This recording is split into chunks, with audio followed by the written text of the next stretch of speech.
So, bakit mo kailangan tapusin ang video na to? Kailangan mong tapusin ang video na to dahil ipapakita ko sa iyo ang isa sa mga strategies na ginagamit ko na effective talaga siya, guys. Itong strategy na to makakatulong sa iyo sa pagpo-post mo sa Facebook or sa blog mo or even sa ads na ginagawa mo.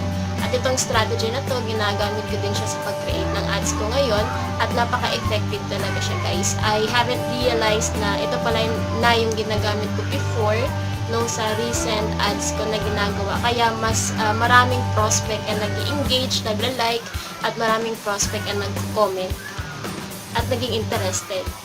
Alright, so itong strategy na to, ito yung simpleng strategy na pwede mong gamitin kung nagpo-post ka sa blog mo, sa social media accounts mo, or even sa ads mo. Okay, so ito, guys, itong natutunan ko, sabi niya, kasi nagbabasa ako ng ebook about it. Tapos, yun nga, sabi ng libro na yun, na if you wanted to persuade a person, or kung gusto mo talaga na ipakita sa kanila yung offer mo, na mag-click talaga sa kanila, then you have to make sure na i-answer mo tong dalawang tanong na to. So, ano yun? First is, you have to make sure na sasagutin mo ang tanong na SWOT. S-W-A-T. So, meaning nun, so what?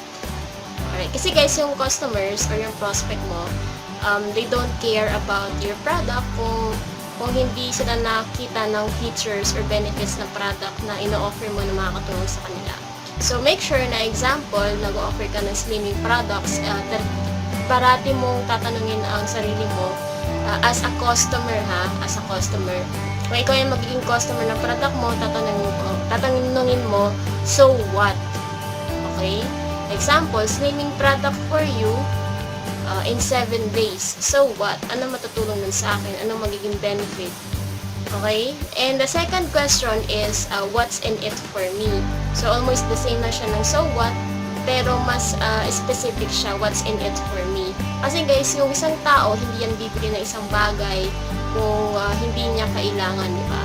It's just a waste of money and time kung magpo-post ka or mag-ads ka ng isang bagay na hindi naman kailangan ng audience mo. Okay? So, make sure na i-answer mo yung dalawang question na yon. Again, it is so what and what's in it for me. Yun yung dalawang strategies na kailangan mong tandaan every time na magpo-post ka sa social media mo or sa ads mo or even sa simple blog post mo. So, make sure na isipin mo parati yung customers mo or yung prospect mo dahil sila naman talaga ang dapat nating isipin parati. Okay?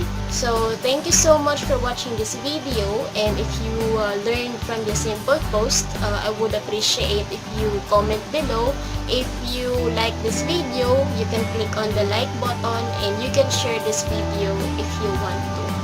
Alright? And by the way, guys, may ginawa akong isang ebook na ibigay ko sa'yo na for free today. Yung ebook na to is the 8 deadly mistake that network marketers make and how to avoid them. So, marami tayong mga pagkakamaling but we have to learn from it. So, I created this ebook. Ito yung mga common mistakes na pwede mo i-take advantage para magkaroon ka ng consistent achievement or success sa ginagawa mong negosyo ngayon. Alright, so click on the button below para i-download mo yon. And thank you again so much for watching this video, and I hope to see you on my next videos. Bye for now.